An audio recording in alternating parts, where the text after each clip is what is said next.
Današnji oddaji gostimo mariborskega nadškofa, metropolita, monsignorja Alojzija Cvikla. Lepo pozdravljeni in dobrodošli. Lep pozdrav tudi vam. Spregovoril bo o nedavno predstavljenem dokumentu na temo služenja ubogim. Gre za prvo apostolsko spodbudo papeža Leona XIV., ki nosi naslov Dilexite, kar v prevodu pomeni vzljubil sem te. No, naj se sprva osredotočiva na to, kaj ta dokument sporoča. Kaj je njegovo, bi lahko rekli, glavno sporočilo in kako je nastal, kje so bili te zametki, začetne ideje, pa vse do tedanje končne verzije, ki jo danes poznamo, ki je bila predstavljena. Torej, ta dokument, prva apostolska spodbuda papeža Leona XIV. Je najprej, kaj bi rekel, nadaljevanje tega, kar je že začel prejšnji papež Frančišek. Zato je tudi veliko simbolike v tem, kaj bi rekel, samem dokumentu. Že naslov Ljubil sem te, to najdemo v knjigi Razodetja, 3. poglavje, 9. vrstica, kar pomeni, da smo vsi ljubljena bitja. Začetek našega življenja je sad ljubezni. In Bog ljubi vse, torej ljubi mene, ljubi tebe, ljubi bogatega, ljubi revnega, skratka, vsi smo postavljeni na skupni imenovalec Božje ljubezni. Druga stvar se mi zdi zelo simbolična, da je ta dokument bil podpisan 4. oktobra. Takrat goduje sveti Frančišek. Vemo, da je papež Frančišek to ime si je zbral, ko je bil imenovan za papeža. In tretja stvar, ravno s tem, papež Frančišek je želel svoj pontifikat nekako dati pod to skupni imenovalec revni, kjer je videl, da je tukaj povzetek, torej vere je ravno v tem, da ko ne ljubim Boga samo tako, ampak ga ljubim v revnih. Torej, ljubezen do Boga, vera do Boga, ni samo nekaj, ki bi rekel, odnos jaz ti, ampak je širši odnos, ki vključuje tudi vse, ki so revni in prizadeti in tako naprej. Torej, vera je tista, ki me vodi k tej drži sočutja, odprtosti in pomoči do revnih. Ne? In potem, kaj bi rekel, sam dokument cerkev predstavi kot tista, ki je na strani revnih. Ne? Revna cerkev, kot je papež Frančišek dejal, za revne. Torej, v ozadju je ta skrb cerkve, ki je še posebej naklonjena tem, ki so ali izključeni, ali, kaj bi rekel, nimajo enakih pogojev kot drugi, ne?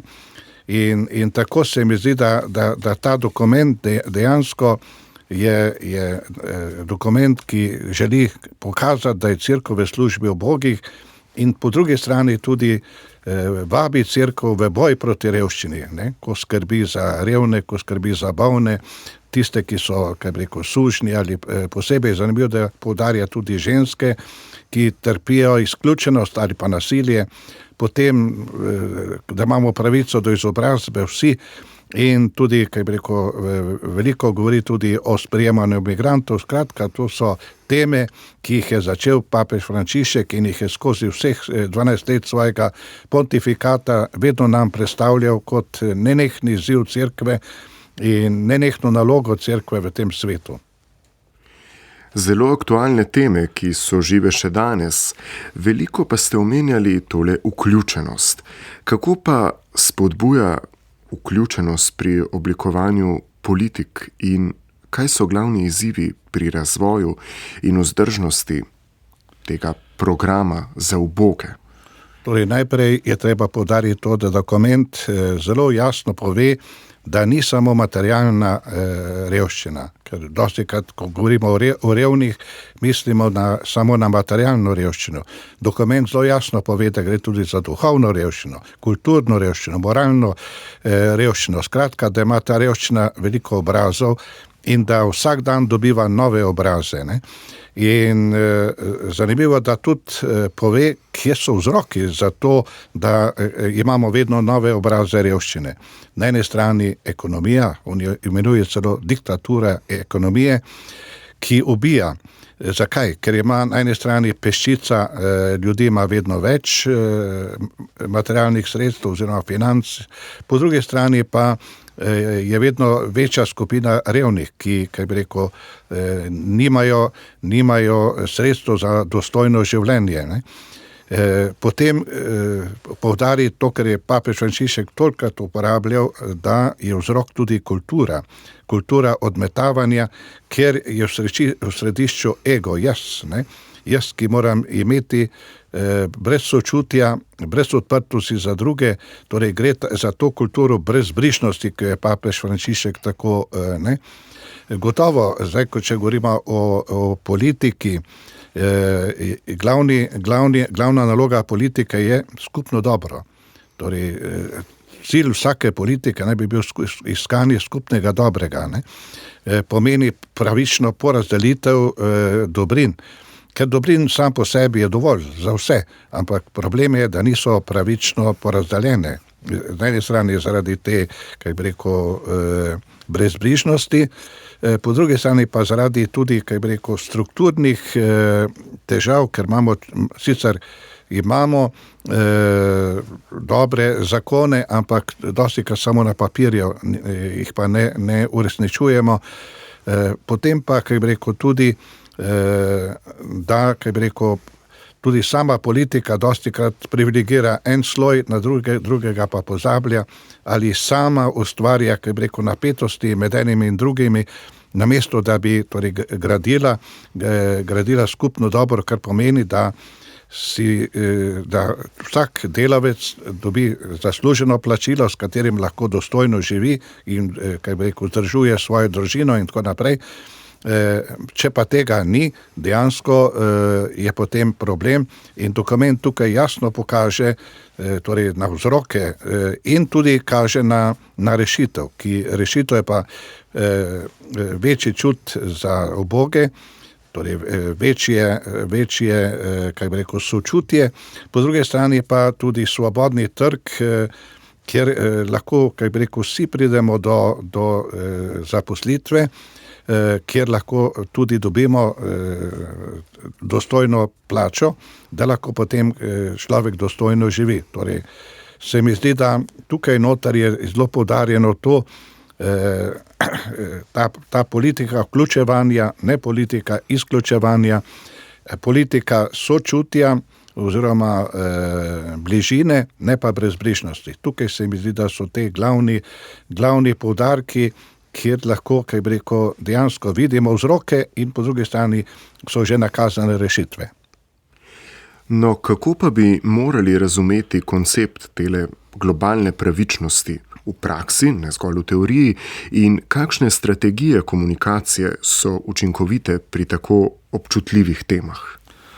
Torej, ko govorimo o globalni pravičnosti, torej gre za spoštovanje človekovih pravic, ne. Torej, skoraj vse države so sprejele te, kaj bi rekel, smernice za človekove pravice, ampak dostikrat je to na papirju.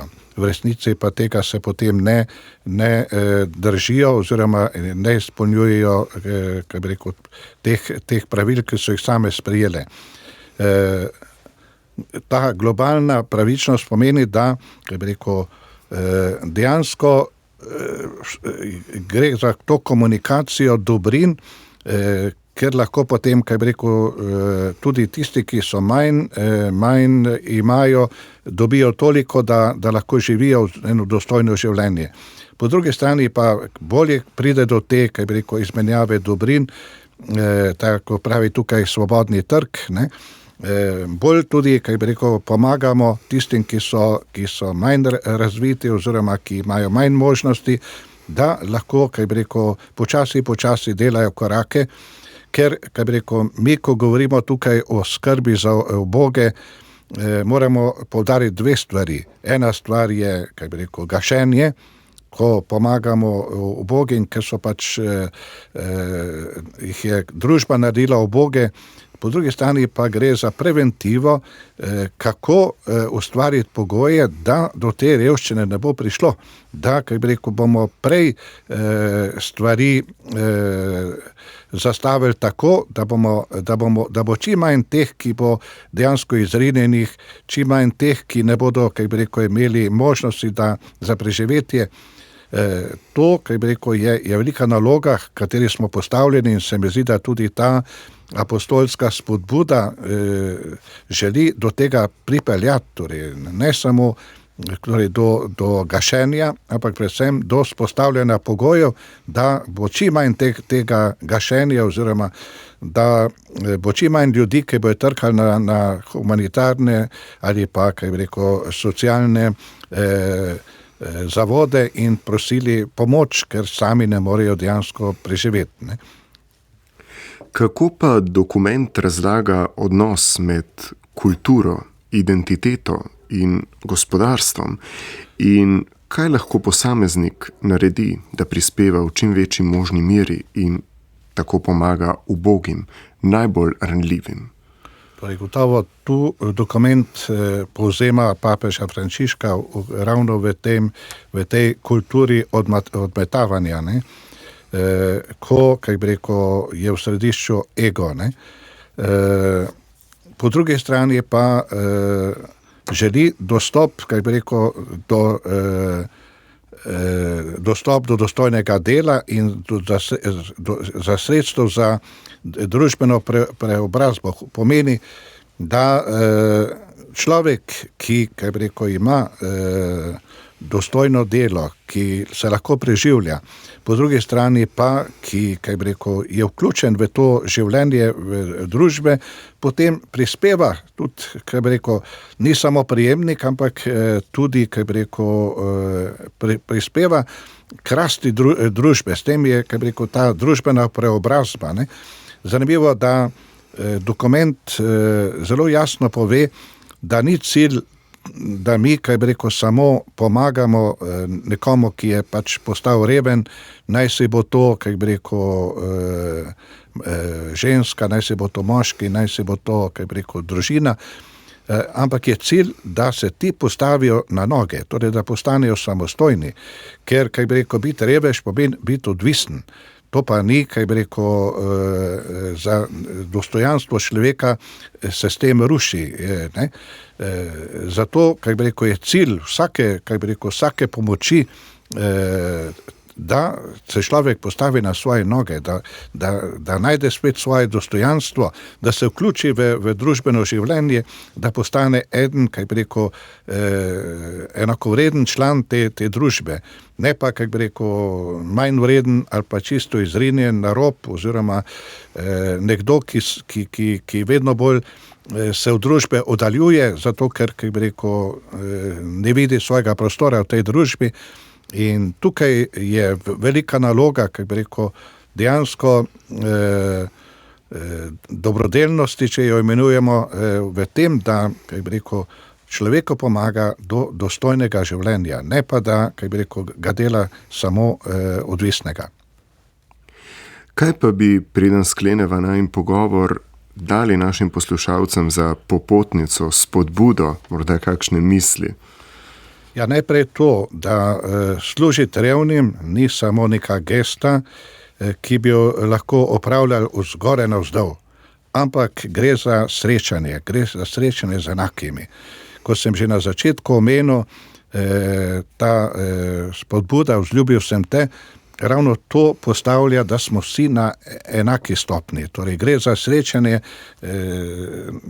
na enaki ravni, ne pa da vzgore navzdol nekaj delimo, ne. Potem ena taka, kaj bi rekel, stvar, ki se mi zdi zelo pomembna v tem dokumentu, je, ko se cerkev skloni, da bi poskrbela za reveže, zavzame svojo najbolj plemenito držo. Tukaj se pokaže živost in življenje cerkve, ali pa tudi, če dama to širši kontekst družbe kot take, ne. Tu pokaže, ali je družba v sebi zdrava, ali je družba res socialna, sočutna, tu se pokaže, ne. In še ena stvar, ki jo tudi dokument zelo poudarja, da evangeljsko oznanilo je verodostojno takrat, kadar se prevaja v vidna dejanja bližine in sprejemanja drugega.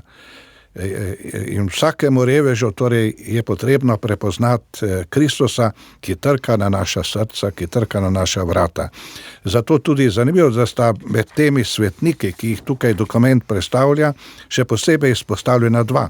Sveti Frančišek, dobro vemo, smo že prej malo omenili, zakaj, in potem mati Terezija iz Kalkute, ker je delovala med največjimi, kaj bi rekel, reveži, in je tem revežem dejansko prinašala toplino, ljubezen in tudi dostojanstvo.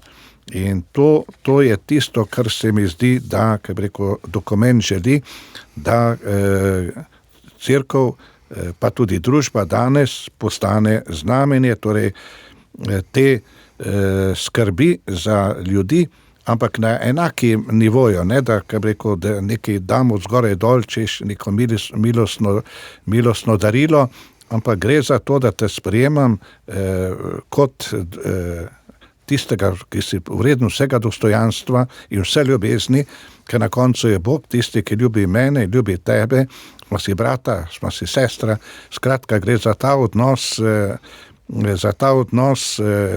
ki je srečanje enakega z enakim. Gospod Cvikl, hvala vam za tale pogovor, hvala vam za vsa ta spoznanja in pojasnila in hvala za vse spodbude. Hvala tudi vam in želim, da bi ta dokument, ki je res, kaj bi rekel, tak navdihujoč, poln enega sočutja in ljubezni, da bi prežel naša srca in da bi nas res naredil glasnike te dobrote in ljubezni in da bi v vsakem človeku znali prepoznati Kristusa, ki se sklanja vsakemu izmed nas. Hvala. Vam pa, drage poslušalke in dragi poslušalci, hvala, da ste bili danes z nami.